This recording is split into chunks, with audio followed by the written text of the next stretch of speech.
अब लेकिन कोई आपसे पूछे कि पप्पू यादव क्या सिर्फ पूर्णिया का सांसद है, आप कहिएगा जी नहीं, पप्पू यादव पूर्णिया का सिर्फ सांसद नहीं है।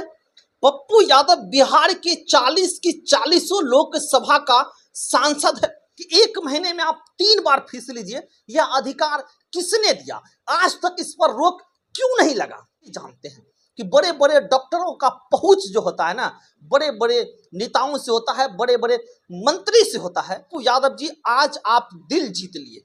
सच में पप्पू यादव जी, आप गरीबों का मसीहा हैं। सच में पप्पू यादव जी, आप चाहते हैं कि गरीब डेवलप करे। सच में पप्पू यादव जी, आप चाहते हैं कि गरीबों के लिए स्वास्थ्य व्यवस्था बेहतर। क्या पप्पू यादव पूर्णिया का सांसद है?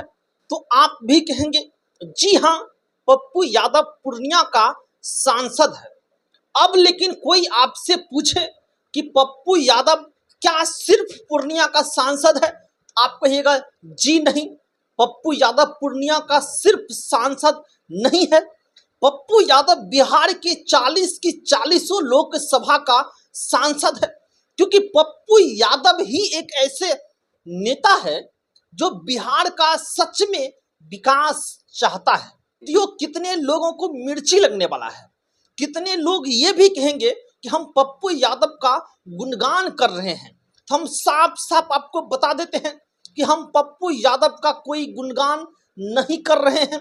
हम पप्पू यादव के बारे में आपको बता रहे हैं कि पप्पू यादव ने जो जो स्वास्थ्य व्यवस्था पे बात किए, आज तक देश के इतिहास में किसी सांसद ने बात नहीं किए थे।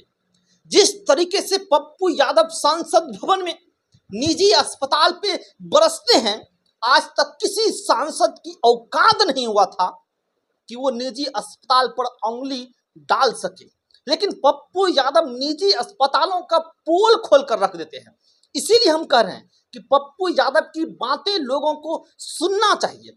पप्पू यादव सच में बिहार का विकास चाहते हैं। पप्पू यादव जैसा नेता बिहार में ना पैदा हुआ है, ना ही पैदा होगा। पप्पू यादव को गरीबों का मसीहा कहा जाता है।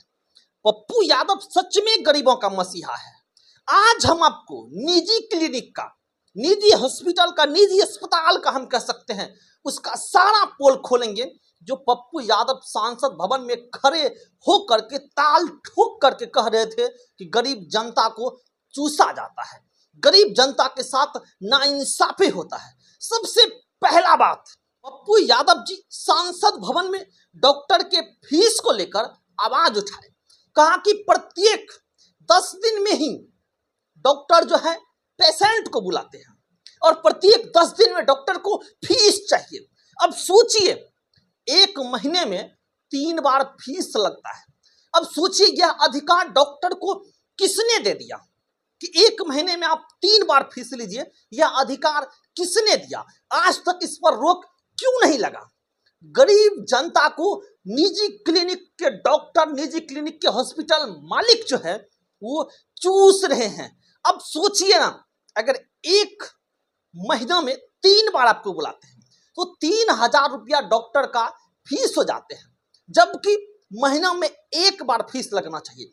हम पूछना चाहते हैं देश की सरकार से, बिहार सरकार से, स्वास्थ्य मंत्री से, यह अधिकार डॉक्टर को किसने दिया कि एक महीने में आप 3 बार फीस लेंगे? यह अधिकार डॉक्टर को किसने दे दिया है? आज तक इस पर कोई भी सांसद हो, विधायक हो, सवाल खड़ा नहीं किए। क्यों नहीं किए? ये बात आप भी जानते हैं कि बड़े बड़े डॉक्टरों का पहुंच जो होता है ना, बड़े बड़े नेताओं से होता है, बड़े बड़े मंत्री से होता है, तो सवाल कैसे उठाएंगे? सवाल उठाए पूर्णिया के सांसद, बिहार के 40 की 40 लोकसभा सीट के सांसद माननीय पप्पू यादव जी आवाज उठाए। सच में पप्पू यादव जी, आज आप दिल जीत लिए। सच में पप्पू यादव जी, आप गरीबों का मसीहा हैं। सच में पप्पू यादव जी, आप चाहते हैं कि गरीब डेवलप करे। सच में पप्पू यादव जी, आप चाहते हैं कि गरीबों के लिए स्वास्थ्य व्यवस्था बेहतर हो। अब डॉक्टर जो चेकअप लिखते हैं, वह डॉक्टर वही तय करता है कि चेकअप कहाँ होगा। चेकअप वही होगा जहां से उस डॉक्टर को कमीशन आएगा, चेकअप वही होगा। किसी दूसरे पैथोलॉजी में जाकर पेशेंट जो है वो चेकअप नहीं करा सकते हैं, क्योंकि वहां पर कमीशन नहीं मिलता है। अगर किसी दूसरे पैथोलॉजी में जाकर आप चेक करा लेते हैं तो आपका जो चेकअप है वो वैलिड मानेंगे ही नहीं, क्योंकि जहां से आपको डॉक्टर ने कहा वहां से आप चेकअप नहीं कराए। तो यह अधिकार डॉक्टर को किसने दिया कि आप खून चूसे मरीजों का? यह अधिकार किसने दिया डॉक्टर को? आज तक इस पर रोक क्यों नहीं लगा? अब है आपके पास, आप ये बताइए, किसने डॉक्टर को अधिकार दे दिया कि महीने में 3 बार आपको फीस लगेगा?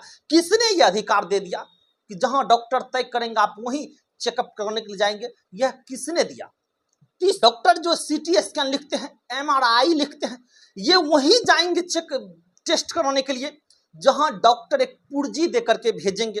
दूसरे यहाँ मत जाना, नहीं तो आप करा भी लोगे ना तो डॉक्टर साहब उनके चेकअप को वैल्यू नहीं देंगे। तीसरी बात, मनमौजी तरीके से अल्ट्रासाउंड का पैसा लेंगे, सीटी स्कैन का पैसा लेंगे, एमआरआई का पैसा लेंगे। मनमौजी, जितना मन करे उतना रिपोर्ट का पैसा ले लीजिए आप, चाहे ब्लड टेस्ट का हो, यूरिन टेस्ट का हो, सीटी स्कैन का हो, चाहे एमआरआई का हो। कोई भी डॉक्टर टेस्ट लिखता है तो वह अपने इच्छा अनुसार, अपने मन के अनुसार से उसका प्राइस रखता है, उसका फीस लेता है और एक मोटा रकम लेता है। तो एक गरीब आदमी तो उसी दिन मर जाता है जिस दिन प्राइवेट हॉस्पिटल में कदम रखता है। एक गरीब आदमी उसी दिन मर जाता है जिस दिन प्राइवेट हॉस्पिटल में कदम रखता है और अगले दिन उसको जमीन बेचना पड़ जाता है, लेकिन फिर भी इलाज नहीं होता है, क्योंकि काफी मोटा रकम जो है ना रिपोर्ट बनवाने में लग जाता है। लेकिन डॉक्टर फिर भी चूसते रहते हैं, खून गरीबों का चूसते रहते हैं। उससे कोई मतलब नहीं है कि हमारा समाज कहाँ जा रहा है, हम अपने समाज को क्या दे रहे हैं, इससे कोई मतलब नहीं है। लेकिन पूर्णिया के सांसद, बिहार की 40 लोकसभा का सांसद पप्पू यादव जब यह आवाज सांसद भवन में उठाए तो पूरा सांसद भवन जो है वो गूंज उठा कि सच में पप्पू यादव गरीबों का मसीहा है। अगर सभी डॉक्टर का फीस तय कर दिया जाए तो कितना बेहतर होगा, और 1 महीने में सिर्फ 1 बार फीस लगना चाहिए। दूसरा, जो भी टेस्ट रिपोर्ट बनाएंगे, जो भी डॉक्टर रिपोर्ट लिखेंगे, वो कहीं से भी वो करा सकते हैं और उसका भी दाम जो है फिक्स होना चाहिए। और सबसे बड़ा तो काला बाजार से ज्यादा तो वहां डॉक्टर लूटते हैं मेडिसिन में, क्योंकि मेडिसिन वहीं आपको खरीदना पड़ेगा जहां डॉक्टर का मेडिकल होगा। आप डॉक्टर के ही मेडिकल स्टोर में मेडिसिन खरीद सकते हैं। दूसरा, किसी भी मेडिकल स्टोर में आप मेडिसिन नहीं खरीद सकते हैं। तो यह अधिकार डॉक्टर को किसने दिया?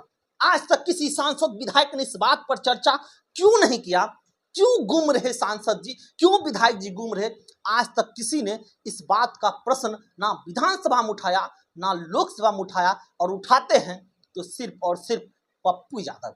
इसीलिए कहते हैं लोग कि पप्पू यादव सच में गरीबों का मसीहा है।